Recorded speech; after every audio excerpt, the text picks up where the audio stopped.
biyya keessaaf biyya alaa Oromiyaa fi Itoophiyaa kutaalee addunyaa bakka gargara ciiftanii karaa Feesbuukii, Yuutuubii yoo san hojjetammoo televezyiinii Oromiyaa miidiyaa neetwoorkiitiin man keessan ciiftanii kan daawwachuu jirtan jaalatamtoota kabajamoo qophii dhaddachi dubbii qophiiteen dhaddachi dubbiitiin yeroo gargaraa qondaaltota paartii siyaasaa haduriitiif hamma hooggantoota waraana bilisummaa Oromoo jaarrolee biyyaa abbootii gadaa artistoota nama Oromoo waan isaanii dhaga'uu barbaad hedduu finnee qorannee waan uummati dhagasan dhageessisaa turre. Qophiiteen tardhaatiin qondaal ODP duraanii barsiisaa yuunivarsiitii duraaniif hamma akkasumas hore jiddugalees ODP katay Dr. Milkeessaa Midhaagaati.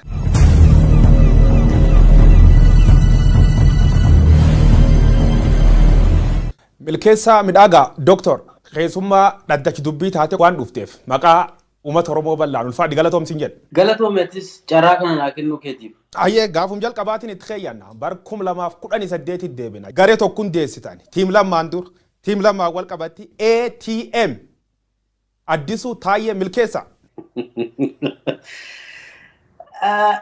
ATM dura wanna ka'uu qabu baay'ee jira. Gaafii uummata Oromoo deebisuuf jecha Opiidoo durs xireeffataa jibbaa turretti seennee jijjiiruudhaaf gallee gaafa kaan dubbiin gara jallataa gaafa deemu karaarra nus jallataa deemnee maqaan kun abbaa ta'e nuu kenne an abbaa nuu kenne hin beeku garuu maqaan kun ATM kun yeroo tokko na kofalsiisaa ture haa ta'uuti ammoo wanna nuyi dabagoon irraa ka'ee namni nuu kenne. Gara gaafiti yaa hattaantu yooyu dabru barsiisa yuunivarsiitii turte yuunivarsiitii irraa yaamamee aangoon sii kenname achuma PP dabalamti. Yaamicha akkamitti sii godhe gabaabsi nutti ibsi. Akkamitti gara PP seenuu dandeetti? Garee muraasa taanee gaafa Lammaa Magarsaan dura taa'aa Opiidoo ta'u wanni isaanirraa mul'atu wanna gaarii waan ta'eef meejara kanatti siinee haa gargaarru keessatti jijjiirama fiduu dandeenya yoo ta'e haa seennu Opiidoo jibbinu kana keessa haa seennu innee mari'annee garsan deemnee utuma ala teenyetu deeggarru guyyaa tokko obbo Lammaan nu yaamee dhaaba seenaa keessatti nu gargaara wanni Opiidoo kun hin beekamu gaafa kaannullee nama 2-3 irra jirru kana fixee TPLFin yoo nama qaama duriitti deebise Opiidoon kun faanuma deema waan ta'eef humni haaraa seenaa nuun jedhee affeerraa nuu godhee akkasiin seenne gaafa seennu gaafii Oromoo koosii Oromoo dantaa dhimma Oromoo qabannee seenne malee aangoo fi barcuma faayidaa barbaacha hin seenne so kan itti seenneef gaafii dugda irra nuuf jira gaafii Oromoo qabannee instituushinii sana fayyadamnee erga isaan TPLF wal loluudhaaf fedha qabaatanii gaafii Oromoo deebisuu danda'u inneetu amannee garsanitti seennee jechuudha. So paartichis akkaatuma sanaan haaromsa gadi fagoo jedhee itti seenee haaromsa jechuun gaafii Oromoo deebisuuf waadaa galuu jechuudha. Riifoormii jedhamee kan itti seename riifoormii guddichi tokko gaafii uummataa deebisuudhumadha.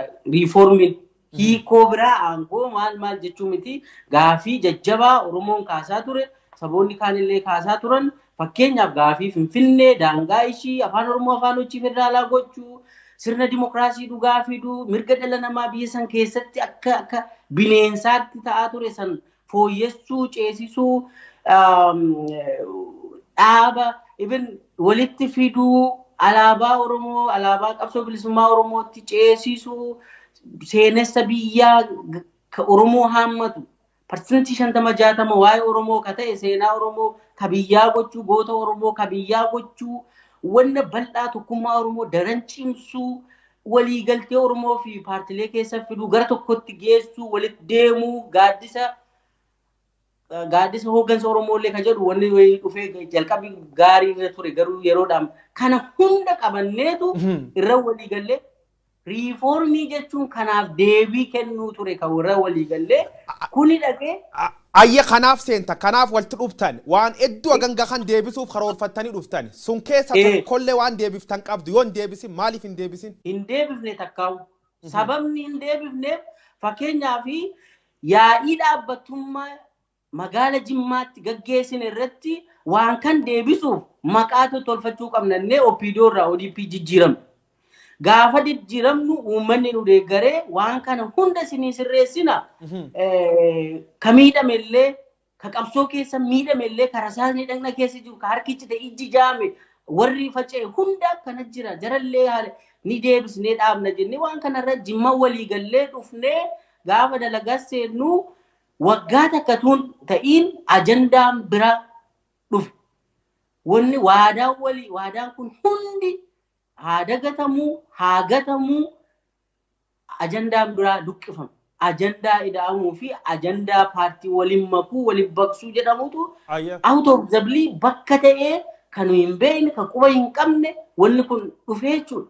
So deebisuu hin dandeenye sanarraa kan ka'ee ideological shift ta'ee jechuudha from ethno nationalism to ethno nationalism achi ce'ame gaafii sabaarraa baqatameetu maqaa biyyaa waan jedhamu ethno nationalismii kun dhufee jechuudha. Waan uummataa waa'ee siyaasa sabaa siyaasa maalii kaasuun maal siin jedhanii boo'icha siin jedhan waa'ee Itoophiyaa qaaquun mo'icha siin jedhan wanni jechuun gaafii sabaa dhimma sabaa paartii sabarratti hundaa'e wanna dhimmoota sabaa ka jedhamu kanarraa baqatameetu gara ajandaa biraa ajandaa faallaaceem kanaaf deebisuu hin dandeenye. Ayyee Oromoo keessa namni aangoon itti kennamtee Abiy Ahmad Ali muummichi ministeera Itoophiyaa kammaan tana is from nowhere namni beekin jiru namni qubqab hin jiru namni aangoo itti kennan tiim lamma sun keessa ati tokko turtee tiim lamma warreedhaan keessa mataan isa nami sadii si xaayiba lamma dabartanii hin jirtanii jechuudha.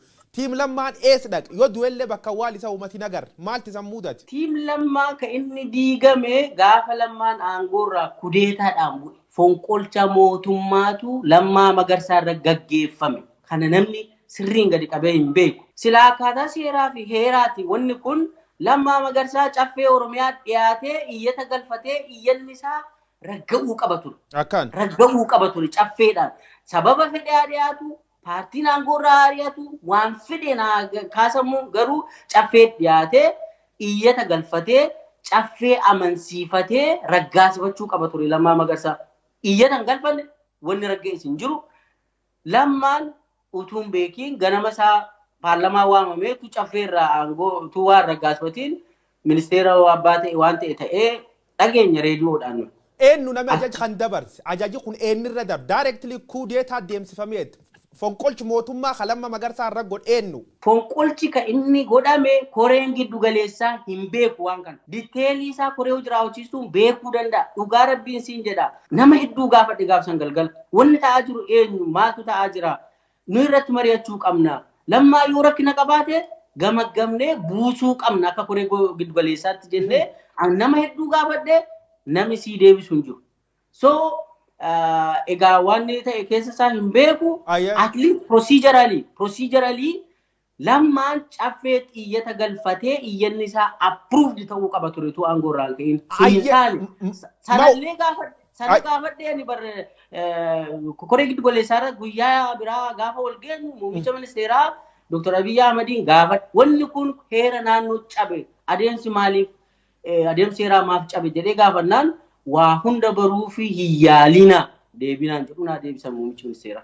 Taatishi Lammaa Magarsaa fonqolchatti irra deem isan garee isa cufayyuu achi taansanii isan rukutu jalqaban Lammaa waan irra dhaqqab nami adara uummati itti kennate ka uummati nu ceesis jedheen qabsoo uummata Oromoo bakka darbatee ufillee darbatamee callisee afaan qabatee taa'e man dubbatina ma uummatatti nimina waan isan godhan.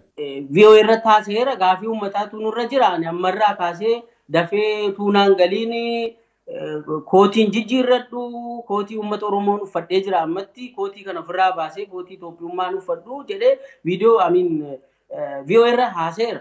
Haa ta'uutii gaa itti aansee maaltu ta'uu qabaa waan jiru saffisaan wanni baay'een deemee ni mari'anna ni furraa ODP hin diigamu ni mari'anna akkaataatti pilaatfoormiin dhimma Oromoo irratti mari'annu ni jiraata.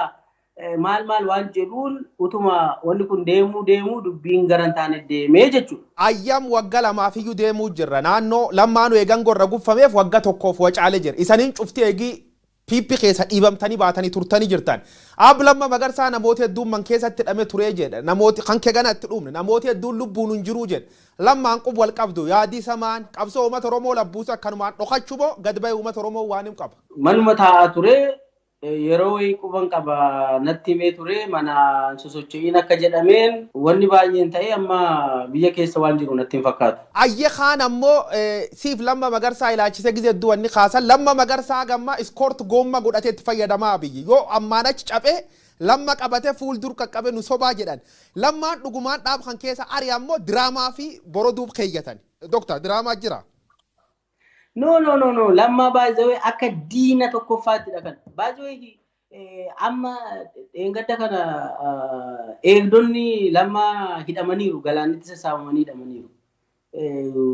Sababa callisaniituma. Anyways maal siin jechuu fi lamma akka diinaatti ilaalu yoo nurratti ka'e nu burkuteessadhanii eegaa turani lammaanii jechuun baay'ee sodaatu waan ta'eef jechuudha. Wanni isaan amma isaan diraamaadha maaloodha jedhan natti hin fakkaatu. Hammanani walitti dhufeenya lammaa faana qabutti sitti magaanama. Hammanani beekutti lammaan isaaniif diina isaan immoo lammaaf diina iskoortii ta'uu hin danda'u. Already lammaa nyaatanii kutanii balleessaniiru. Gari Abiyyi Ahmad ijaaruu jir kanaaf warri federaalistii hawal dhabe. Kalammaan faan dhiibamuu jalqaban kasan yaadaan wal dhabda yoom irra jalqabeeti. Wanni kun yaa'ii jimmaa booda gara yaa'ii jimmaa booda ji'a 9 keessatti wanni kun raawwachuu jalqabee jechuudha. Yaa'iin jimmaa naannoo fulbaana 2012ti. Achirraa kaasee ji'a muraasa keessatti yaadni adda addaa dhufe. Duulli Oromummaa irratti sabboonummaa Oromoo irratti bahaa mandara keessaa waa'ee Oromoo kana yeroo hunda hin booyinaa boo'icha keessaa ba'a kaffi bilaachuu tacaawatu sadarkaa Itoophiyaatti ol guddadhaa nama ta'a wanni jedhamuu jalqabee wanni kun otuma dafee haga kana fiigee ODP nurkaa diiganneen eegne nuyi. Wanni kun utuma akkasiin deemaa jiru lammaan gaafa aangoo irraa rukutamu dhaqee wanni adda addaa kun ida'amu piippii maal wanni hundi waluma faana daamp nurratti ta'ee jechuudha san booda ol kaanee deemuu dadhabe. Waa'ee sabboonummaa Oromoo tuqaa lallaba turte Dr. Milkeessaa fakkeenyaaf shaneen diin Oromoo jecha turte Oromiyaa miidiyaa neetwoork abaara turte qubqabna Oromiyaa miidiyaa neetwoork ammaan tan diina siif shaneen ammaan tan siif diina gaafii tan deebisnaa gabaabsi. Gaafiin kun sirrii gaafa dhugaa dubbachuufan dura opiidiyoon turre opiidiyoo seennee kan gaafii Oromoo dhimma Oromoo ajandaa Oromoo qabannee seennee siin jedhe.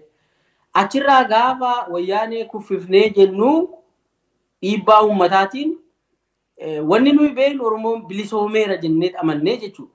Oromoon bilisoomeera Dr. Abiyyiin finnee masaraa galchineerra Oromiyaa kan harkaa qabu Lammaa Magarsaati waan feene teenyee akka furachuu dandeenya nama kan faanayyuu jennee waan yeroo sanitti amanneef jecha bilisoomneerra jennee waan amanneef jecha OMN qofa miti waboo qofa miti abaawos kaafaawos namoota dhuunfaa hedduullee irra duuleera san yeroo sanatti akkaataa bilisoomneerra jedhee waan amaneef wanni biraa nu barbaachisu waraanni nu barbaachisu jedhee amane yeroo sana sanaaf jecha waa hedduu hararra dhaabadhee yoo laalu akkaataa gaafii keetiin sun dogoggora an bakka san hin jiru waan dogoggore saniifuu hundaa'u kan mufachiise redhee waan an amanuufi asumaanuu yoo naa eeyyamte dhiifama gaafachuun barbaada. Ulfaat Dr. Milkeessaa wani dhiifam caalan jirtu erkan kee dhumna dubbi lafa seenna Dr. Milkeessaa gaafiif deebii BBC Afaan Oromoo waliin gooteen economic zone lafa Oromiyaa ciranii mootummaa naannoo Amaaraa dabarsuu jiran jettee gaafiif deebii goote jirta. Eegis suni haal jajjaba keesseenu kan kee qaba. Lafa Oromiyaa ka ciramte jira ka piippiin gurguratti. Eegi Opidoo irraa ODP jijjiiramte achi ammoo piippi dhufte lafa Oromiyaa gurguruu jirtu Opidiyoon. Humni addaa naannoo Amaaraa lafa hektaara 270 asseenee lafa Oromiyaa keessa qubatee haga har'a waraana qubsiifatee jira. Naannoo Shanoo asii laga Xaafoo raachi dabartee naannoo Shanoo aanaa Qimbibiit magaala Shanoo naannoo sana humni addaa Asaaminoo Tsiggeen fidee qubsiise haga yoonaa himbane darbeeyyuu lafa sana investimentiif naannoon Amaaraa kennaa jira. Kana soba mitan waanan bulchaa ture waa irra taa'ee nama hundatti meera. Even haga naannoo Oromiyaa darbee federaalaa Republican Guardii hooggantootatti illee wanni kun rakkoodha. Humna saaminuu kana kaasaa asirraa jedhee hin kaafne haga yoonaa lafi sun naannoo Amaaraa qabatee jira. Investimentiif kennaa jiru. Seeraan ala sirra uummata qubsiisaa jiru. Tokko kan lammaffaan immoo ijaarsa seeraan alaatiin naannoon Amaaraa fi Finfinnee wal tuqeera. Naannoo Koyyee Facceetii kaastee harka gadii kibbaa laga Xaafootiin lagdi tokko akkas deemteetu dhaqxee karaa Minjaarinaa Shonkoraa maalitti seenti beekta. Sanarra qubsumni haala ajaa'ibaan dhufee Finfinnee ibsaan galee fi bishaan galee fi karaan tolfamee fi wal tuqee jira. Laga keessa bataskaan ijaaramee fi seeraan wanni kun sirrii miti jennee gaafa nu ijaarsa seeraan alaa irratti tarkaanfii fudhachuudhaaf gaafa nu jalqabnu adeeppaa faana waliin nu qabanii adeeppaan mataa nurraa rukutee san booda waan adeeppaan jedhe hunda raawwachuu jalqabna. Ijaarsa seeraan alaa diiginaa dhaabaa jedhamee hidhaamne. Jawaar Mahaammadiin hidhaa jedhanii warri adeeppaa walgahii nuyi ODP fi adeeppaa yeroo kophaatti teenya yeroo baay'ee waajjira dhaabaattis teenyerraa Skylightittis teenyerraa walgahii nuyi goonu san irratti gaafii adeeppaan gaafatu hunda hojiirra oolchinaaf waan ta'eef jecha Jawaariin nurraa hidhaa yoo ta'u baate Asaaminoo Ciggee isin irratti ta'a Jawaar jedhame ni hineef jechuudha. Ani erga yeroo hidhame keessaa baheera of course garuu wannichi raawwatee fi jechuudha. Kanaafuu Jawaar Mahammad gaafii adeeppaan dhiyeessiteetiin opiniyoon hiitee jechuudha. Gara nama 13tu adeeppaarraa dubbate 13 Jawaar Mahammad hidhamuu baannaan ODP faana hin hojjennodhanii kaasaniiru. Eenyu hoogganaa isaaniirraa kaasee waliin mari'atanii ejjennoo isaanii waan ibsan fakkaata. So booldi ta'eetu dhiyaataa ture jechuudha. Dhaaba keessatti wanni Jawaarii fi Oromoo naashinaalizimii irratti akka nuyi wanni goonuuf jecha sun qabatamaadhaan waan keessa ture. Gaafa nuyi waan ta'e waa'ee Finfinnee kaaftu Amaaraan mufataa dhiisa. Waan ta'e yoo kaaftu Baardaartu mufataa dhiisa. Akkasiin Baardaar gareen Baardaar mataarra bahee ajajachuu eegale. Kaan madhaabsisu yaaliin gabaabsinaa deebisa. Atiin umni dhabde namsi gargaar dhabde bilisiginna Oromiyaa keessa. Dhaabaa jedhan ijaarsa seeraan alaa hin diiginaadhanii jennaan hin dhaabnu jenne ani hin dhaabuun jedheenii warri waajjira dhaabaarraa of eeggannoo naa kennanii dhimma karaa laga Xaafoon Amaarrii fi Oromiyaa Finfinnee wal tuqsiisuuf deemamaa jira jedhee kaasee san booda waajjira dhaabaatti na yaamanii na qoratanii.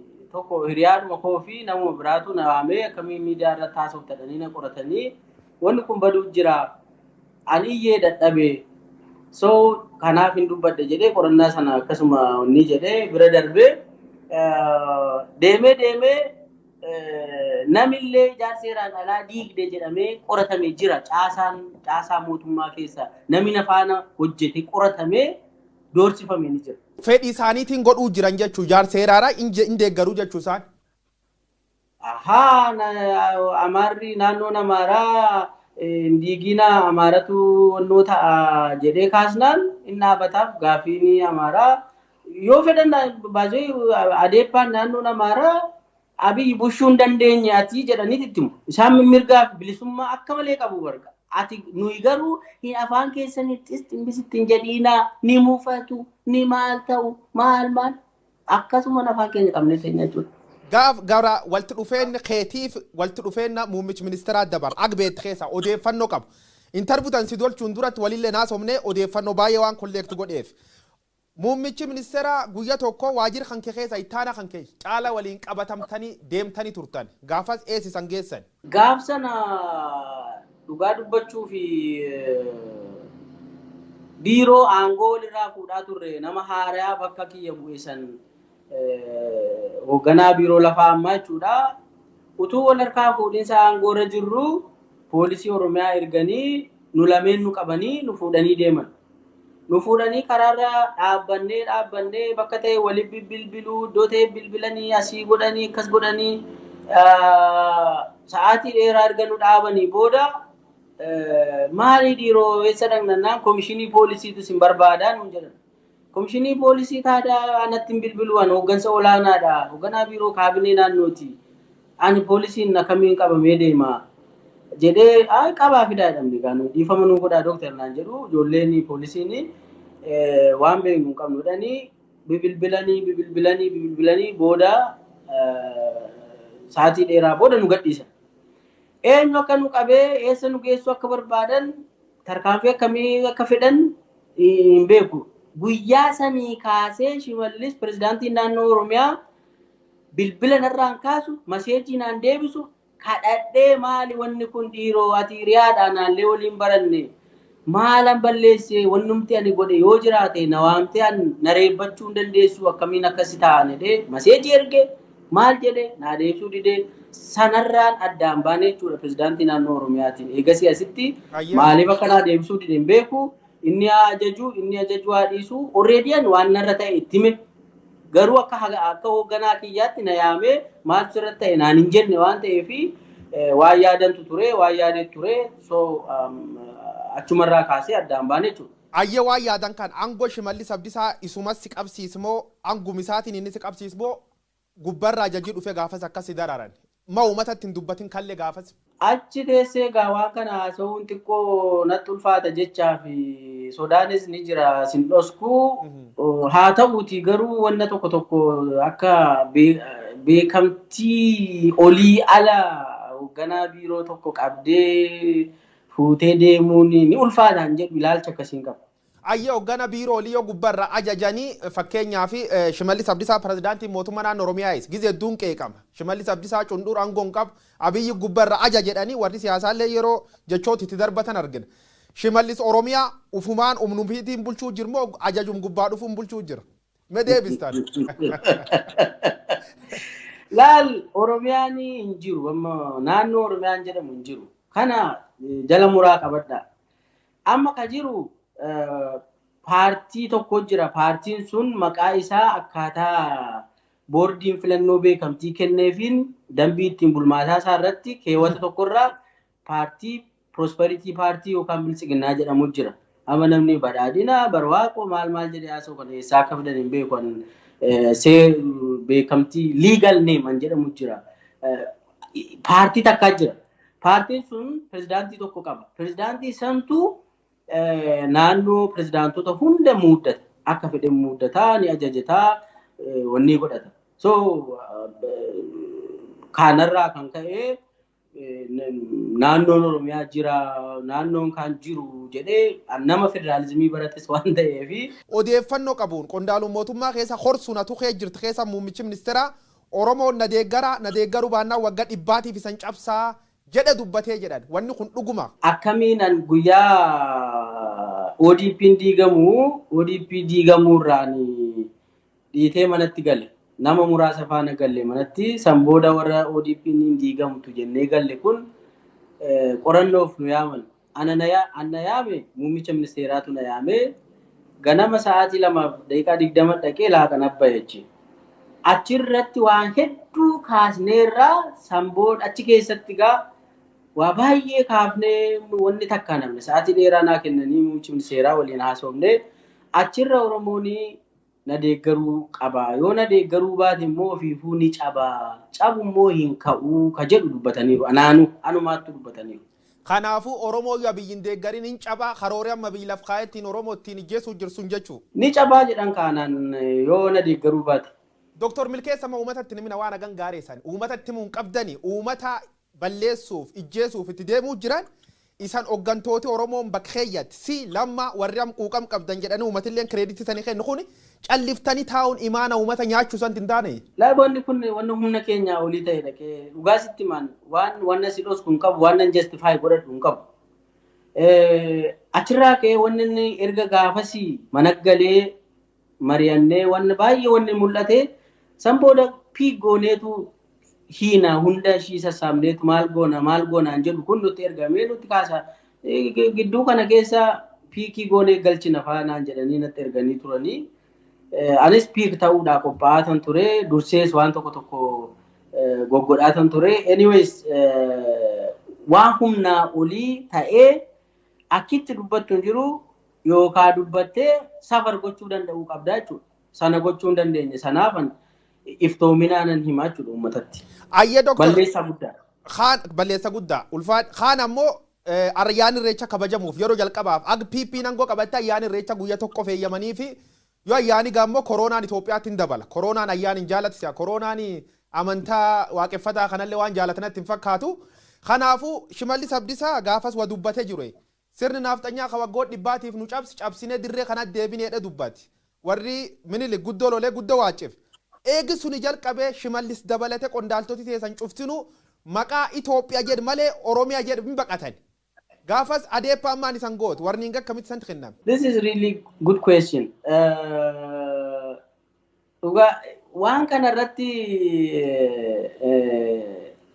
warri adeeppaa koreenoo jiraawwachiistu waajjira muummicha ministeeraa dhufanii akka iyyan akka booyan muummichi ministeeraa nuu kaasee san booda immoo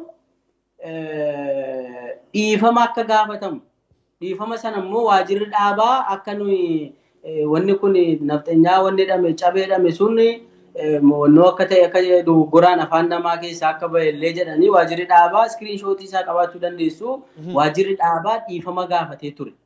Dhiifama gaafatame sarratti koree giddu galeessaarra kaaseen turen. Eenyu dhiifamni kan gaafate dhaaba gaafate moo nama dhuunfaatu waan san gaafate barreessee jedhee gaafannaan wanni sanaa fi addisuutu barreessee isatu anumatu timee lammaattis maal goone irraa waan jedhu deebiin muummicha ministeeraa irraa kaasanii jechuudha gaafsan. So dhiifama kan jedhu iyyuu barreeffamee fi ture jechuudha waan kanaaf. Achirraa ka'ee guyyaa sanirraa ka'ee jechi nafxeenyaa jedhamu miidiyaa Oromootiin maamiin OBN akka hin dabarre afaan namaa keessaa akka hin baane godhame. For your surprise waa'ee dhimma lafaarratti OBN interviina godhee waa'ee jecha nafxeenyaa jedhu dosadii kaaseennaan irraa kutanii dabarsan. Gaafa kana bojaan gaafadde bojaatti aanaa daayireektara OBN maaf kuttan anatoo jedhe waan nafxeenyaa jecha jedhu sirna nama miti saba miti maaf keessaa baaftan jedhee gaafannaan kallattii gubbaanuu kaa'ame jecha nafxeenyaa kana booda OBN dabarsuun qabuu naan jedhe bojaan. He is alive now. Bilbilaan. So jechi nafxeenyaa jedhu hundi ni dhorkamee achii booda waan Itoophiyummaa waan akkuma jette sana Itoophiyummaan mo'ichaa, Itoophiyummaan ce'umsaa, Itoophiyummaan namummaadha. Waa'een Oromummaa fi Oromoo boo'ichaa, gadhaantummaadha. Kana keessaa ba'a, mandara keessaa ba'a, ol guddadhaa, kaffi bilaachuu tacaawatu, minaamin wanni jedhamu kun diskoorsii keessa gale. Kanan sila siin jedhe ideological shift from ethno-nationalism to ethio-nationalism jedhama. Ammachi namisa nafxanya jedhamu miidiyaa irratti hin dubbatanii atilleen qondaalallee keessa dubbannaani taargeet godhamta. Aduu kun turin Hacaaluu Hundeessaa interviin waliin tolchirratti sirni nafxanyaa qeeqa ture. Hacaaluun immediately ijjeefame. Namni hedduun du'a Hacaaluu dubbi inni dubbasuniin sabab sirni nafxanyaa qeeqeef yaamichi baay'een irra godhama ture. Akka ijjeefamuuf karaa yuutuubii, feesbuukii, karaa gargaraatiin yaamichi godha turan. Hacaaluun adoon turin ijjeefame. Dooti isa kanaan wal qabattee yaaddaatiin.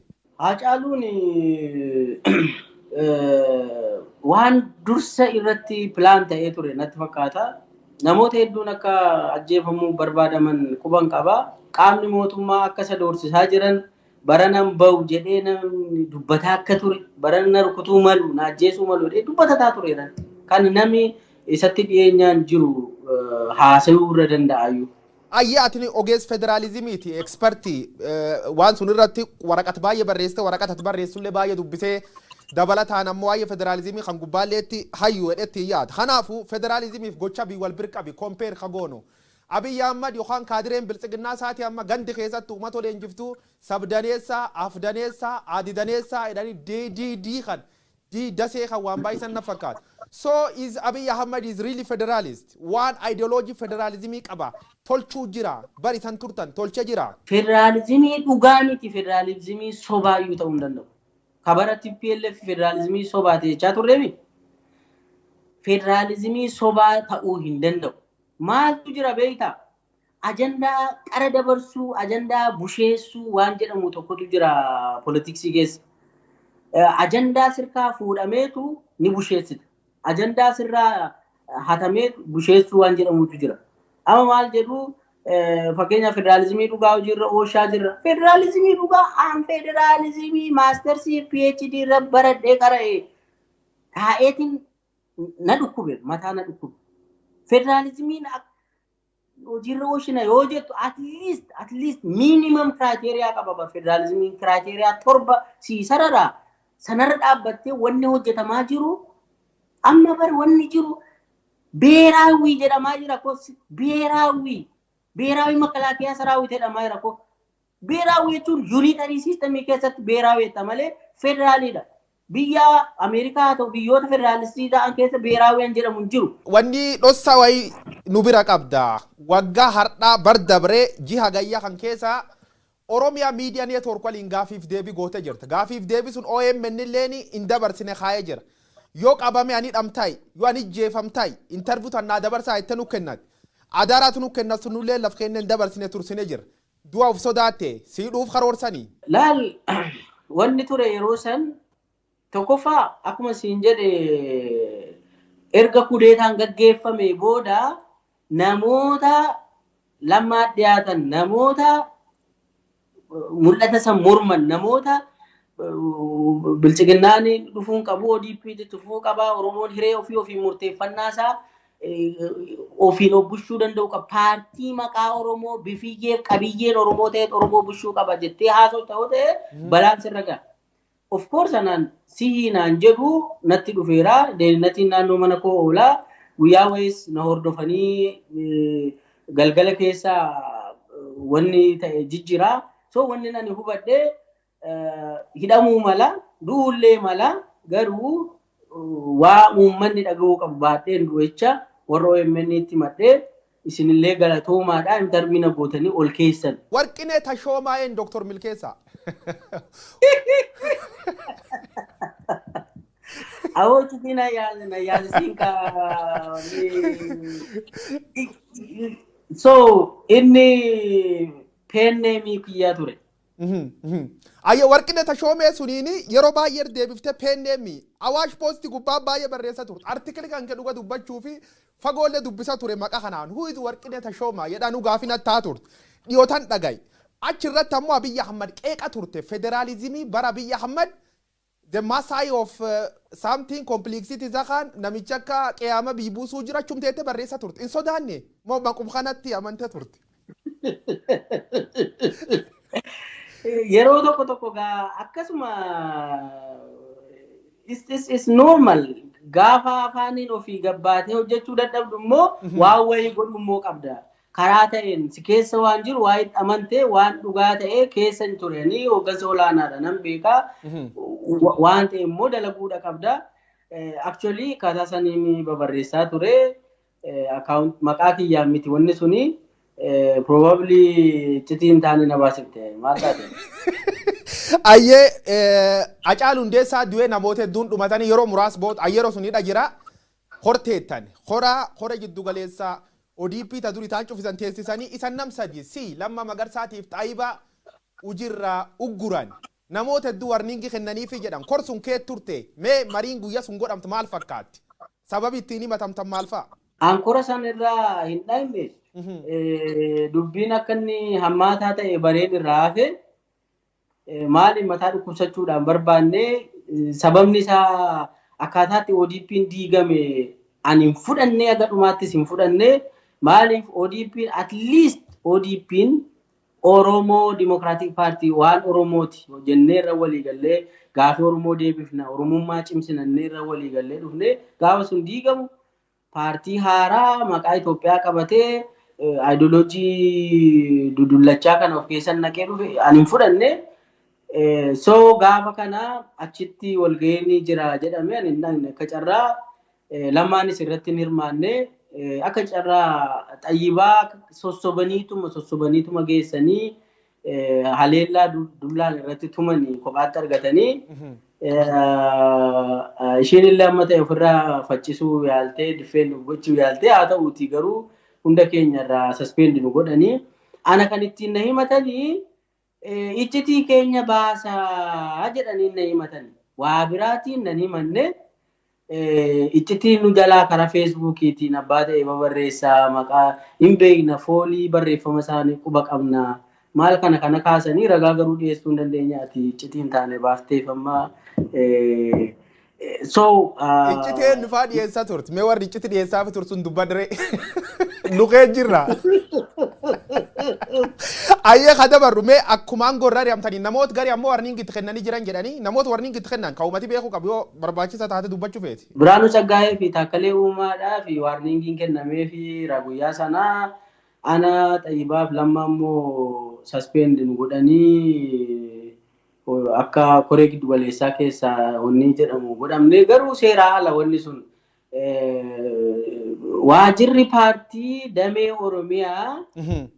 Oromiyaati heedkwaartarii yuullee miti paartiis miti nu gamaggamee aangoo saspeendiin gochuu hin danda'u. Ka saspeendi gochuu danda'u koree giddu galeessaa bilchiginnaati. Inni immoo nama 360 of keessaa qaba. 360 sanatu saspeendiin gochuu qaba. Yaa'iitu immoo nu ari'achuu danda'a. Akkaataa dambii ittiin bulmaataadhuma bilchiginnaatiin jechuudha. So wanni godhame sun dambii ittiin bulmaataa bilchiginnaatiin fudhataman qabu. Waggaa 3 namooti extrajudicial killing namoota bakkuma arganitti ijjeessanii manidhaati baasanii nama ijjeessuun abbaa barbaadanii dhuun ajajman murtii diduun wanni kun ajaja PPT'n dabrmoo garee wayii achii ciifte qumaaree akkana taphattu jira. TPLF bara waggaa 27 gaafa Tigraayin bulchitu paartiin biraa paartii TPLF yaada Tigraay keessa hin turre nullee jararraa barachuu qabna jennee mari'annee raggaasifneerra waan si dhoksuun qabu. So seelii diinaa jedhamee ergasii yeroo dhiyoo asitti wanni tarkaanfiin fudhatamaa ture seelii diinaa jedhama kan miseensota KFO's haa ta'uu ABO's haa ta'uu namoota waraana bilisummaa Oromootti shakkamanis haa ta'uu hunduu seelii diinaa jedhamaniitu lakkaa'amuu namoonni bebbeekamoon hawaasa sochoosuu danda'an community leaders warri ta'an hunduu yoo PP'n deeggaran taanaan seelii diinaa immoo tarkaanfii irratti fudhadhaa jedhamee kallattiin gubbaadha kennama. Akkaataa sana waajirri dhaabaa godinaaf dabarsaa godinni immoo tarkaanfii hidhuus ajjeesuus ni fudhata jechuudha. Gaaf kaan yoo abaluu hin waan si suukkanneessu maal gootuu hiitu waan gootan godha gadi baasaa waan gootan godha jedhama asii gade waan si suukkanneessu nama hidhuun yoo carraa argattee hidhamtaa jechuudha. Abbaan seera faan mani murtii faanam Itoophiyaa keessa yeroo baay'ee nam gadi dhiisan deebisanii qabaniidhaan. Kanaafuu qaamima murtii irratti ajaja dabarsuuf hangoo qabu. Poolisii moo akkam structure Itoophiyaa executive judiciary legislative jira wanni akkasii jira jechuu dandeenya. Hin jiru paartiitu amma ta'e jira malee qaamni mootummaa hin jiru. Yaa koree amma beektaa godinarraa koree qindeessituu 5tu jira. Koree qindeessituu 5 kanatti aangoo qaba. Jarri immoo gubbaadhaa ajajamuu waajjira dhaabaa fi koree qindeessituu naannootu ajaja. Koreen qindeessituu naannoos nama 5 ajajni gubbaa darba sanarra dhaabbatamee tarkaanfiin hunduu manni murtii haa ta'u poolisii haa ta'u hunduu ajaja asirraa kennamuun gubbaa kennamuun raawwatu malee ati waan manni murtii si ilaalee si dabarsee si bilisoomsu miti. Yoo siyaasa akka carraagaa waaqni si onni godheedhuma warri waajjira dhaabaa jiran haa ba'uudhaan malee manni murtii fi poolisiin aangoo takkaa hin qabu biyya Itoophiyaa keessatti. Yeroo baay'ee deddeebiin mootummaan kun mootummaa Oromooti mootummaa badhaadhinaatii jedhan. Biyyiti sadarkasiin gubbaa jirti laaluu jira. Mootummaan kun mootummaa Oromoo jettee inamanta kee turtee kee beektaa karoor warraallee qaba. Ayyoo gubbaa sanii muummicha ministeeraa ta'ee waan biraa hojjete mootummaa Oromooti naan jechuun dandeessuuti. So sirnichi sirna Oromoof Oromummaaf ta'uu miti. Deemee paartiin PP'n salfi mirgas hiree ofii murteeffannaa Oromoo ni daaka ni balleessa. Ajaji tokko kadabre dhaga'ee ajaji sun ati korsuun kee jiraatin beeknu Oromoo yoo walitti dhufu nu mormuu danda'a. Kanaafuu Oromoo walitti qabamuu dhoowwadhanii karoor kaanii jiran. Sun keessa tokko karoorii irreechi Finfinnee irra kabajamuu dhowwuu kan. Yoo Oromoon irreechi ga'u koronaan kun ol ka'a. Wanni kun karoor kee jirti. Karoor Oromoo Finfinnee seenuu dhowwaa kee jirti. Sodaan jiru uummanni Oromoo yoo Finfinnee dhufe nurra fincila. Nurratti addunyaatti fincilee addunyaa beeksifata. Even beeta mangistii dhufuu danda'adha ni sodaatu. Kana jala murii fudhatu. Kanaaf jecha Oromoon kamiyyuu lakkoofsaan nama 500 nama muraasaan akka dhaqu komaandii poostii waraana biyyaa federaal poolis uummata tikaa kanaan dura wanni godhamee Finfinnee keessa gaafa Oromoon seenu securitized ta'eetu lakkoofamtee baajiin sii kennameetu kanaan seenta. Irreecha miti kuni irreechi banaa yoo barbaachisaa ta'e cufuudha qabu malee uummata irraa dhorku sababa finciluu danda'a. Mirga isaati barbara wayyaanee waan fedhe haasa'ee sirbeetu gala bara Oromoon yoo fedhe kana dhorkitee sodaa aangoof jecha dhorkaman waa'ee koronaa forget about koronaan jedhamu Itoophiyaa keessatti siyaasaa fayyadamaa jira. Biyyi kee yeroo jirtu waan gargaraa si qunnama ture. Kan si qunnamsuun keessaa man dhoowwatamu fa'aa akkuma reefu warri deeminnatii kun fa'aan sordofu fa'aa akkami biyya baatee maaliin biyya baate? Laal biyya keessaa gaafa ture konkolaataa fudhanii mindaanarraa kutanii dhumarra immoo mana apartaamaanarraa fudhatan. Gaafa kana tolee dhiisee deemee mana kireeffadhee galee koronaallee dhukkubsadhee Addis Ababa Yuunivarsiitii yaala. Recommendation mootummaarraa fidadhu naan jedhan. World Bank Safety Net takka argadhee fiqaaduuta sammaa kadhadheen dadhabe just recommend na godhii darbeera. World Bank Safety Net Oromiyaa Coordinating Office argadhee kadhadheen dadhabe dhugaa rabbii dubbachuudhaaf indidanii inni joo baay'ee ilaalan wanni jedheen hunduun sodaatan mootummaa sodaan maal jedhan. So ani dhuunfaan dalagadhee hojjedhee jiraachuu hin danda'u. Kana keessa yaalaatan ture yuunivarsiitii biyya alaa kana barsiisummaadhaan onlaayinii barsiisuu eegalee booda iskoolarshiippii argadhee biyya Ameerikaa Michigan State yuunivarsiitii tokko argadhee akka waaqii jedhee as dhufee jechuudha Ameerikaatti hojii barsiisummaa ilmaan faranjii barsiisaa jira ammanni. Ayya Dr. Gaafii gabaabduun tanaan findaa. Carraan Oromoo PPK turtee yeroo baay'eef qondaalolaadha turtee barsiisa yuunivarsiitiiti. Carraan Oromoo sadarkaa kan gubbaa ta'ee jira. Oromoo maal ta'uu qabam? Gaafii maal qaba falmachuudha? Qabsoodha. Qabsoo yoo siin jedhu tokkoffaa hayyuunsaa hidhaadhaan qareeyyiinsaa ajjeefamuudhaan biyyaa baqachuudhaan maaliin yoo itti fufee akkuma jedhame hin cabu. Gaafii qabu. Garuu sana hin ta'u Oromoon falmataa jira. Nan beeka caasaa mootummaa keessattuu falmii guddaa jira nan beeka. Hin kaasu jedheen dhiise malee. Maaliif guyyaan ajandaa gubbumaatti kennama malee namni gattaanyaa mari'annu kan jedhu jira. Dubbii kanaa walaa gamaggamnu jedhaa jiranis jiru. Keessoo dhaabaas keessoo mootummaa keessa quban qaban. Baay'ee falmiitu jira. Diddaa baay'ee jira keessattis. Ka uummataa immoo diddaa gosa adda addaa jira. Garuu deebee Oromoon of ijaaree dammaqee dubbiin kun sirni godhamaa jiru kun sirna Oromoodhaaf ta'u miti. Kana jala muree baruu qaba. An keessa nama political science barateen nama mastersii PhD ko political science keessa jiraatan siyaasa Itoophiyaa sirrii tan beekan. Hin deemsis Oromoodhaaf hin ta'u. Oromummaaf hin ta'u. Kaleessa hin taanee harree qalleerraa seennee immoo laallee harree ganneerrama an uummata irratti darbaa hin godhu jecha mana taa'aa tureera waan godhuu qabu immoo keessaanis godheera. Egaa namni hunduu dhimma Oromoo kana amma danda'een dhugaa jiru yoomiyyuu taanaan baasuudhaaf haasa'uudhaaf irraan deebi'u uummanni Oromoo cichee falmachuudhuma qaba jedheen amanaa isin naa galatoomaa kanuman jedha. Ulfaa Dr. Milkeessaa.